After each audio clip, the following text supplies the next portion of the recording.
Hello everyone, स्वागत है आपका आपके चैनल विक्टोरियस एकेडमी में। और हम लोग क्लास 9 के मोशन चैप्टर को प्रोसीड कर रहे हैं। इंट्रोडक्टरी पार्ट खत्म हो गया है मुन्ना लोग। आज हम लोग पढ़ेंगे अबाउट डिस्टेंस, डिस्प्लेसमेंट में अंतर, स्पीड वेलोसिटी में अंतर और एवरेज स्पीड एवरेज वेलोसिटी में अंतर।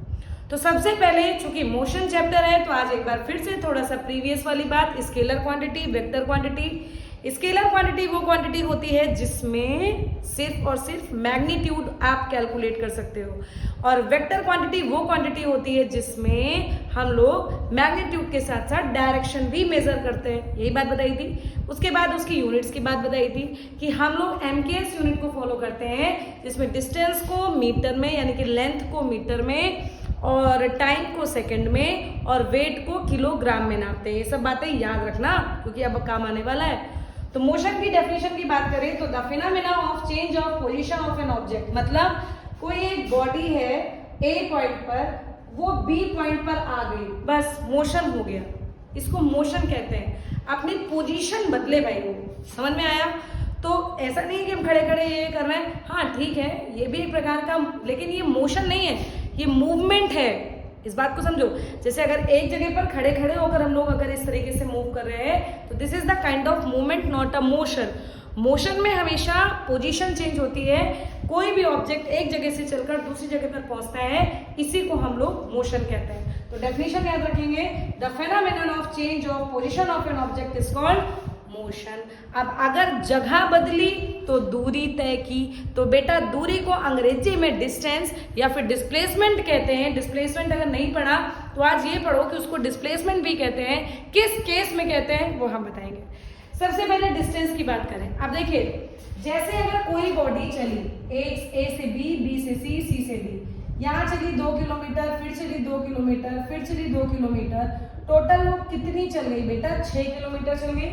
एक ये इस तरीके से सीधे चल रही है, मान लो ये ऐसे चली, ठीक है, एक ऐसे चली, एक एक एक एक एक एक एक एक एक किलोमीटर आप उसकी डिस्टेंस ली। चलो गिनो जरा, 1 2 3 4 5 6 7 8 9, यानी कि यहाँ पे टोटल वो कितने किलोमीटर चला?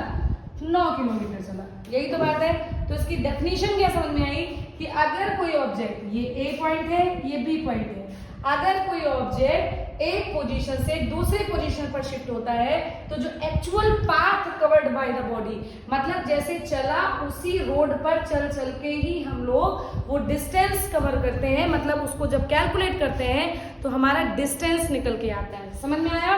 डेफिनेशन याद रखना बेटा, the actual path covered by the body. समझ में आया? जैसे जैसे चल रहे हैं हर उस रास्ते को कवर करते हुए हम लोग अपने एंड पॉइंट पर पहुंचेंगे, इसी को हम लोग डिस्टेंस कहते हैं। फिर ये एक स्केलर क्वांटिटी है। भाई समझा चुके हैं, आप मत कंफ्यूज होना।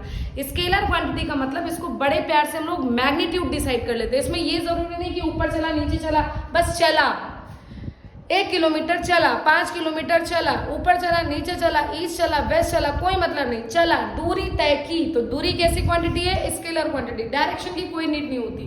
क्लियर हो गया? तो डिस्टेंस कैसी क्वांटिटी है? स्केलर क्वांटिटी है। हमेशा ये पॉजिटिव में इसकी वैल्यू आती है। और क्या भैया, हमेशा डिस्टेंस आपकी प्लस में ही तो बढ़ेगी। अभी हम यहाँ हैं, अभी हम आगे चले जाए तो 1 किलोमीटर दूर चले गए, फिर आगे चले जाए फिर 2 किलोमीटर। अच्छा एक चीज और, मान लीजिए कोई बॉडी चली, यहाँ से मान लो वो 9 किलोमीटर चली ए पॉइंट से बी पॉइंट पर, फिर वो बी पॉइंट से ए पॉइंट पर आ गई, तो 9 और 9 किलोमीटर 2 बार चली, यानी कि अब टोटल डिस्टेंस कितनी है? 18 किलोमीटर। हम 1 किलोमीटर गए, फिर 1 किलोमीटर वापस आ गए, तो 2 किलोमीटर टोटल चले ना। मैंने बोला ना, डायरेक्शन महत्व नहीं करता। Direction is not take any importance in distance. केवल आप वैल्यू कैलकुलेट करो, मैम 1 किलोमीटर गई फिर वापस आई, यानी कि वो टोटल 2 किलोमीटर चली। समझ में आया? तो इसकी वैल्यू हमेशा पॉजिटिव में इंक्रीज होती है। Distance can never be zero, पता ही चुके हैं कि इसकी वैल्यू आपकी कभी भी जीरो में नहीं आएगी। इट इज पाथ डिपेंडेंट, बोला तो बेटा, जो जो रास्ता पकड़ोगे यहाँ पे फिर ऊपर गए तो हाँ 1 किलोमीटर, फिर यहाँ 1 किलोमीटर, फिर 1 किलोमीटर, इससे गए फिर ऐसे आए फिर ऐसे, मतलब आपका हर एक पाथ डिपेंडेंट वाली प्रोसेस है, इस पे आपको हर एक पाथ को कैलकुलेट करना पड़ेगा। आधा किलोमीटर चले, 5 किलोमीटर चले, 10 किलोमीटर चले, आपको पाथ डिपेंडेंट है, टेढ़ा चले, मेढ़ा चले, कैसे चले, आपके पाथ के ऊपर डिपेंडेंट प्रोसेस है। इसीलिए आपको ये दिखा दिया कि एक बार देखो ये सीधी चल रही है, एक बार देखो ऐसी चल रही है, एक बार देखो ऐसे घूम के भी तो चल रही है, या एक और पाथ आपको दिखा दे। मान लो यहाँ से यहाँ तक की ये चली, ठीक है, ये पाथ चली। अब आप बताओ, ये गोला मान लो ए पॉइंट था, इसी के बगल में ए पॉइंट मैंने बी बना दिया, ये भी तो एक डिस्टेंस तय करता है। ये डिस्टेंस कितनी तय करेगा? आप खुद बताओ, ये डिस्टेंस इस डायमीटर के बराबर तय करेगा? यहाँ से चला फिर यहाँ आ गया, ये डायमीटर के बराबर डिस्टेंस तय करेगा कि नहीं करेगा? भाई समझना तो पड़ेगा मुन्ना, इस बात को समझो। तो इसकी डिस्टेंस किसके बराबर हो गई? एक बार बताओ, 2πr के बराबर हो गई। क्लियर? तो इस तरीके से हम लोग डिसाइड करते हैं अबाउट डिस्टेंस के बारे में। खैर इसको भी हम लोग सर्कुलर मोशन में पढ़ेंगे, लेकिन फिर भी अभी से जान लो कि आप सर्कुलर मोशन में भी तो मूव करते हो, सीधे चल सकते हो, टेढ़े मेढ़े चल सकते हो, घूम के अपनी जगह आ सकते हो, गोला, अरे हर तरीके से चलना बता दिया भैया, चलना सिखा रहे हैं, सीख लो। ठीक, इसके बाद इट इज पाथ डिपेंडेंट बता दिया, और सबसे बड़ी बात it's SI unit is metre. आपको पता है कि लेंथ की यूनिट को मीटर में मेजरमेंट करते हैं, पढ़ा चुके हैं नेक्स्ट पिछले वाले वीडियो में। क्लियर हो गया? ये पूरी बातें आपकी डिस्टेंस की खत्म हो गई। पड़ोस में आपका डिस्प्लेसमेंट लिख रखा है, बस एक बात ये समझ लो, बाकी नीचे के पॉइंट तो आसान है। क्या? कि अगर कोई बॉडी एक पोजीशन से दूसरे पोजीशन पर शिफ्ट होती है तो जो शॉर्टेस्ट सेपरेशन है, शॉर्टेस्ट, ये क्या बात हो गई मैम? देखिए भैया, देखिए अगर कोई बॉडी सीधी चल रही, मान लो ये 1 किलोमीटर चली और ये 1 किलोमीटर चली, ठीक है, 1 किलोमीटर और 1 किलोमीटर ये चली, तो यहाँ पर ये टोटल 2 किलोमीटर चली ना, इतनी ही दूरी वो चली है, तो इस बॉडी के लिए, इस चीज के लिए शॉर्टेस्ट डिस्टेंस भी इतनी ही है। ये बात समझ में? शॉर्टेस्ट डिस्टेंस भी इसके लिए इतना ही है। लेकिन अगर कोई बॉडी एक पोजीशन से यहां से यहां आई, फिर यहां से यहां आई, मान लो ये चला 2 किलोमीटर, ये चला 3 किलोमीटर, तो अब आई बात समझने के लिए सुनना। अगर इसमें हम डिस्टेंस की बात करें, अगर इसमें हम डिस्टेंस की बात करें, आपसे डिस्टेंस पूछे तो डिस्टेंस वो कितना चला, तो आपका आंसर होगा मैम 2 + 3 5 किलोमीटर चला। लेकिन डिस्प्लेसमेंट के लिए डेफिनेशन कही गई है शॉर्टेस्ट डिस्टेंस चूज करो, इतना लंबा नहीं, हम तो यहां से यहां पर भी पहुंच सकते हैं डायरेक्टली। बताओ, हमको यहां से यहां पहुंचना है, हम चाहे इस रास्ते से आए चाहे हम इस रास्ते से आए, बात बराबर होगी कि नहीं होगी? हमको यहाँ पहुंचना है, आप यहाँ से आ रहे हो, मैं ऐसे आ रही हूँ, मैं शॉर्टकट अपना रही हूँ, तो एक तरीके से शॉर्टकट को डिस्प्लेसमेंट कहते हैं। ये बात दिमाग में डाल लो। डेफिनेशन क्या लिखी है? The shortest separation between the initial and final position. Initial position ये है, फाइनल पोजीशन ये है, और ये आपका डिस्प्लेसमेंट हुआ। क्लियर हो गया? तो इस तरीके से आप लोग डिस्प्लेसमेंट की वैल्यू को कैलकुलेट करते हो। तो डेफिनेशन देख लो, when the body moves from the one position to other, then the shortest separation between initial and final position of the body along with direction is called displacement। खत्म हो गई बात। शॉर्टेस्ट दूरी को आप लोग कहते हो, शॉर्टेस्ट दूरी कैसे निकालोगे समझे? अच्छा इसमें देखो, इसमें मान लो आप ऐसे चल रहे हो, ठीक है, ऐसे चल रहे हो, अब एक ये आपका इनिशियल पोजीशन है, ये आपका फाइनल पोजीशन है, समझ में आया? थोड़ा रेड पेंसिल यूज करते हो तो शायद समझ में आए। ये 1 kilometre 1 kilometre 1 kilometre 1 kilometre 1 kilometre 1 kilometre 1 kilometre 1 kilometre 1 kilometre, total वो इतना चला, डिस्टेंस उसने इतनी कवर की। लेकिन डिस्प्लेसमेंट क्या कहता है कि हम सीधे जाएंगे और हम सीधे जाकर यहाँ पहुंच जाएंगे, हम इस रास्ते से जाएंगे ही नहीं जाएंगे। अब मेरी बात समझ में आ गई आपको कि डिस्टेंस आपका घुमा के, इसीलिए कहा था डिस्टेंस पाथ डिपेंडेंट है, और ये इसके लिए आपको यहाँ पर पाथ इंडिपेंडेंट लिखना चाहिए। सॉरी यार, गलत हो गया थोड़ा सा, यहाँ पर ये पाथ इंडिपेंडेंट है, इसको पाथ का घंटा फर्क पड़ता है, इसको पाथ का कोई फर्क नहीं पड़ता। ये शॉर्टेस्ट दूरी अपनाता है, शॉर्ट दूरी अपनाता है, यहाँ से चला यहाँ पहुंच गया, तुम जाओ इतना लंबा तय करके, हम तो भैया शॉर्ट दूरी तय करेंगे। क्लियर हो गया? इसी तरीके से यहाँ पर भी आपको समझा दिया, समझ में आया? Displacement, very good. It is vector quantity. हाँ, ये आपकी डायरेक्शन डिसाइड करेगा। अब सुनो कैसे, आपको ए पोजीशन से सी पोजीशन पे जाना है, आपको मजबूरी में इसी डायरेक्शन पे जाना होगा। आप घुमा के अगर ऐसे आओगे तो फिर क्या फायदा हुआ बताओ, फिर वो क्या डिस्प्लेसमेंट कहलाएगी क्या? आपको इसी डायरेक्शन में जाओगे तभी ए से सी में आप जा पाओगे। जाने को तो आप ऐसे भी जा सकते हो, लेकिन फिर डिस्टेंस और डिस्प्लेसमेंट में अंतर क्या रह जाएगा? तो जो आपकी डिस्प्लेसमेंट होती है वो वेक्टर क्वांटिटी होती है, इस बात को दिमाग में रखो। तीसरे नंबर पर ये पॉजिटिव हो सकती है, ठीक है, नेगेटिव भी हो सकती है और जीरो भी हो सकती है। जीरो का कॉन्सेप्ट वो है कि अगर कोई बॉडी अपने जहां से चली वहीं पहुंच जाए। कितना अच्छा पॉइंट समझा रहे हैं मुन्ना, कि अगर कोई बॉडी जहां से चले वहीं पहुंच जाए तो उसका डिस्प्लेसमेंट हमेशा जीरो होता है। जैसे इसको हम लिख भी दे रहे हैं कि जहां से चले वहां पहुंच जाए तो डिस्प्लेसमेंट जीरो होता है। जैसे एक क्वेश्चन है आपकी एनसीईआरटी में, उषा नाम की दीदी हैं, वो चली और फिर वापस तैर के अपनी जगह पर आ गई। इनका डिस्प्लेसमेंट क्वेश्चन आपको बता दें, यहाँ पर आपको दिया गया है आई थिंक 90 किलोमीटर वो चलती है, तो आपकी डिस्टेंस हो जाएगी 180 किलोमीटर, डिस्प्लेसमेंट हो जाएगा जीरो। सोचो जरा, उसमें लिखा है Usha swims from A point to B point, 90 kilometre की उसकी एक तरफ की दूरी है और तैर के वो अपनी पोजीशन पर वापस आती है। यही पढ़ा है। तो टोटल डिस्टेंस कितनी हुई अभी आपको समझाया, डिस्टेंस कितना 90 प्लस 90 कितना चली टोटल 180 किलोमीटर या मीटर की डिस्टेंस आप देख लो 180 मीटर चली।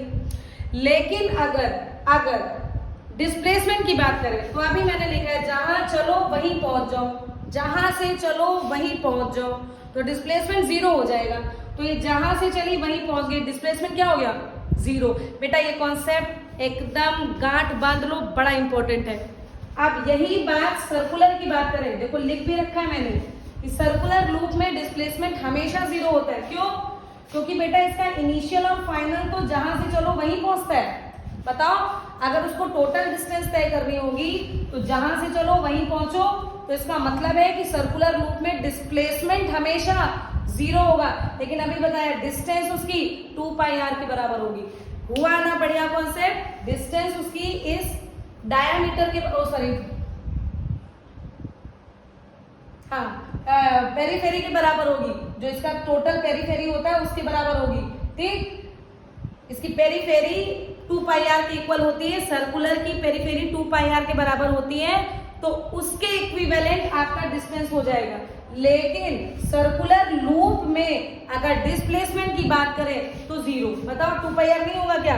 एक बार और थोड़ा सा इसको कंफर्म करो कि जो सर्कुलर लूप होता है, सर्कुलर लूप में पेरीफेरी देखी जाती है, डिस्टेंस जो उसका डिस्टेंस है, डिस्टेंस जो है वो 2 पाई आर के बराबर होगा। इस सर्कुलर लूप की पेरीफेरी 2 पाई आर है। यहाँ पे गलती से मैंने डी लिख दिया था, आप लोग डायामीटर लिख दिया था, गलती से था, वो समझ लेना।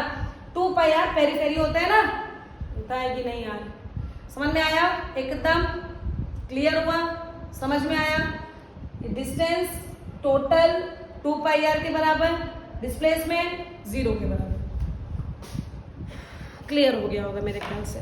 इसके बाद पाथ इंडिपेंडेंट अभी बताया, कोई फर्क नहीं पड़ता, हमको यहाँ से यहाँ पहुंचना है, तुम जो लंबे रास्ते से हम छोटा है, हमको कोई फर्क नहीं पड़ता, हम छोटा रास्ता अपनाएंगे यहाँ पे, जैसे जो भी हो। तो ये पाथ इंडिपेंडेंट है। और एसआई यूनिट चूंकि डिस्टेंस और डिस्प्लेसमेंट दूरी नाप रही है यार, लेंथ नाप रही है, डिस्टेंस और डिस्प्लेसमेंट दोनों की यूनिट होगी मीटर। इसका स्क्रीनशॉट लो बच्चों। अब आपको डिफरेंस बताते हैं about speed and velocity. Please take screenshot. Now we study about the difference between the speed and velocity। भैया स्पीड का मतलब हिंदी में चाल होता है, चाहे वेलोसिटी बोलो चाहे स्पीड बोलो, किस चाल से वो चल रहा है, मतलब कितने समय में वो कितनी दूरी तय कर रहा है, या कितने समय में वो कितना डिस्प्लेसमेंट तय कर रहा है। बस अगर ये समझ में आ गया तो स्पीड वेलोसिटी भी समझ में आ जाएगी। चलिए देखिए, स्पीड क्या होता है? The distance travelled by a body per unit volume is called speed. Speed का मतलब पर यूनिट टाइम, मैंने आपको पर यूनिट टाइम होगा भैया, सॉरी मैंने वॉल्यूम लिख दिया, per unit time, per unit time. The distance travelled by a body per unit time is called speed. यानी कि स्पीड की आपकी जो फॉर्मूला हो जाएगा वो हो जाएगा d/t। यूनिट डिस्टेंस की यूनिट क्या होती है मीटर, टाइम की यूनिट सेकेंड, यूनिट आ गई मीटर पर सेकेंड। अब याद करने का टाइम का आपका शुरू हो गया है क्या कि डिस्टेंस की यूनिट क्या है मीटर पर सेकेंड। इसको मीटर सेकेंड इनवर्स के फॉर्म में आप रिप्रेजेंट कर सकते हो। ये एक स्केलर क्वांटिटी है, डिस्टेंस मेजर कर रहे हो तो भैया स्केलर क्वांटिटी हो गई। इसके अलावा अभी बताया था कि डिस्टेंस की वैल्यू हमेशा पॉजिटिव होती है, तो स्पीड की वैल्यू भी आपकी हमेशा पॉजिटिव ही आएगी। वेलोसिटी की बात करें, the distance travelled by a body per unit time in a given direction. अरे भैया इसमें डायरेक्शन तब जोड़ दिया गया, डायरेक्शन जोड़ दिया गया, और डायरेक्शन जहां जहां वहां डिस्प्लेसमेंट, या हम लोग कह सकते हैं displacement per unit time, displacement per unit time कह सकते हैं कि नहीं। तो the distance travelled by a body, या तो हम लोग डिस्टेंस की अगर लगाएंगे तो उसमें डायरेक्शन टर्म जोड़ देंगे। The distance travelled by a body per unit time in a given direction is called velocity, या फिर displacement per unit time is called velocity. दोनों में से कुछ भी लिखो सही है।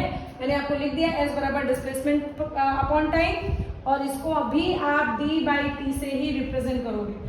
आप डी बाई टी है तो इसकी यूनिट भी सेम मीटर पर सेकेंड, कोई भी चेंज नहीं। वेक्टर क्वांटिटी होती है, डिस्प्लेसमेंट है तो वेक्टर है भैया, वेक्टर डिस्प्लेसमेंट तो पाथ इंडिपेंडेंट है। जो आपका वेक्टर जो आपका डिस्प्लेसमेंट है वो तो आपके डायरेक्शन पर डिपेंडेंट है। डायरेक्शन उसको पता होनी चाहिए कि वो किस डायरेक्शन में जा रहा है, तभी वो शॉर्टेस्ट दूरी तय कर पाएगा। ठीक है, ये पॉजिटिव, नेगेटिव और जीरो हो सकती है।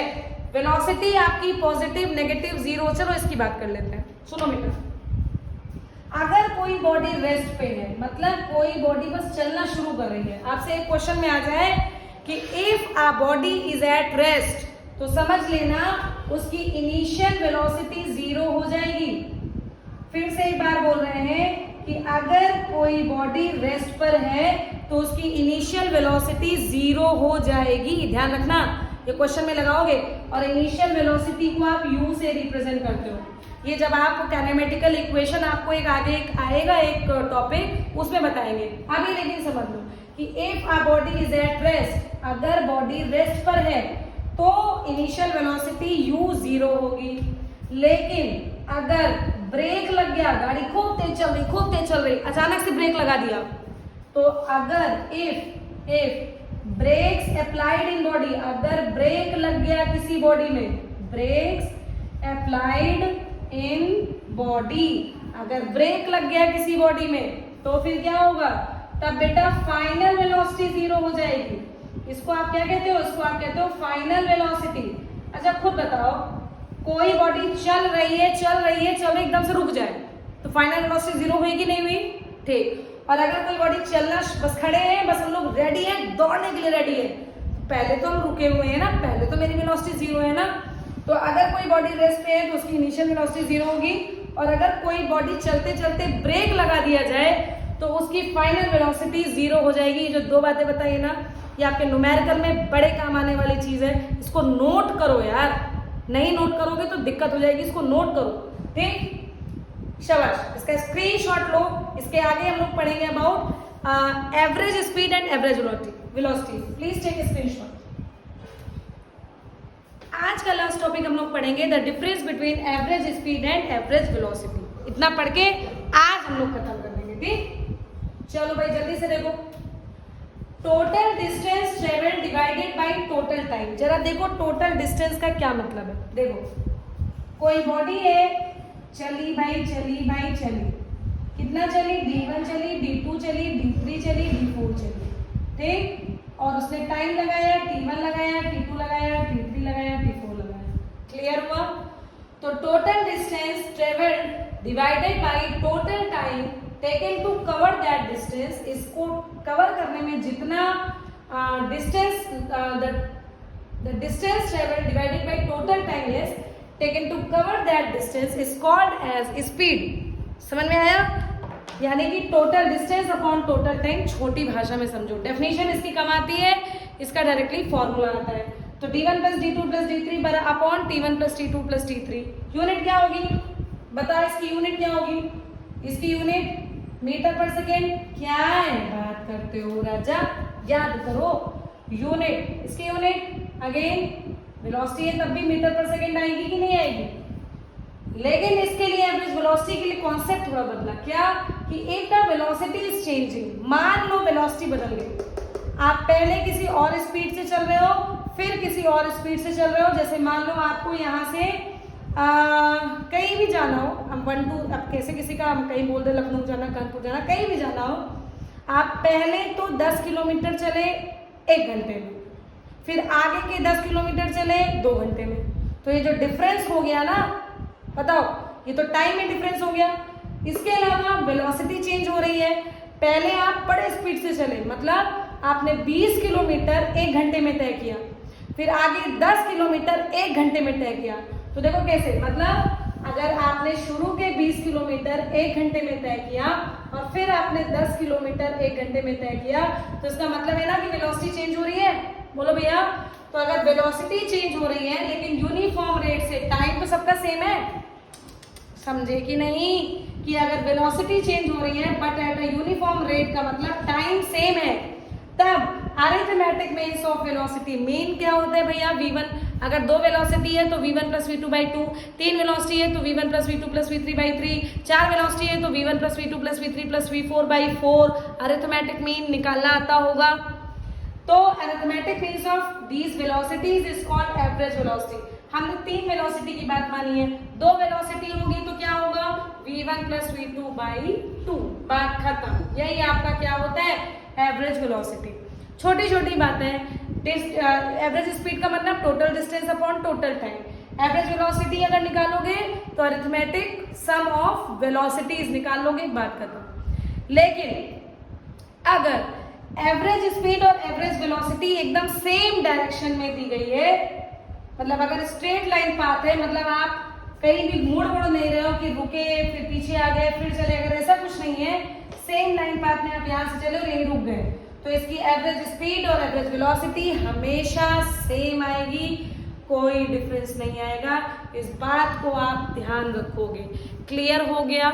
मतलब अगर सेम टाइम में, मतलब अगर 1 किलोमीटर 1 घंटे में, फिर 1 किलोमीटर 1 घंटे में, इस तरीके से 5 किलोमीटर 5 घंटे में तय किया, तो बेटा सोचो जरा क्या होगा?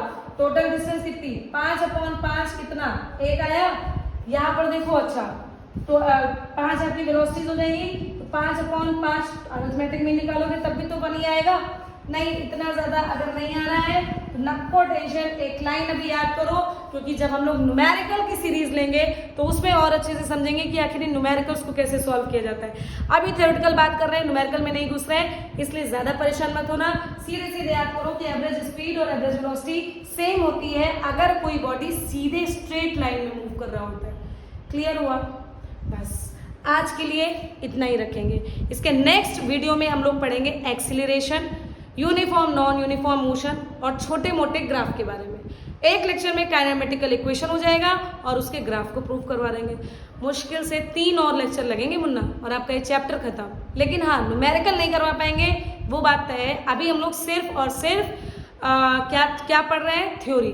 और एक लेक्चर में छोटे छोटे से क्वेश्चन सारे टॉपिक को कवर करते हुए हम करवा देंगे। क्लियर? तो बस आज के लिए इतने रखो। नेक्स्ट लेक्चर में हम लोग फिर से मिलेंगे। तब तक के लिए thank you so much once again and पढ़ते रहो, बढ़ते रहो। ये भूल गए थे इसलिए दोबारा थैंक यू सो मच बोला। तो ठीक है बच्चों, बाय बाय।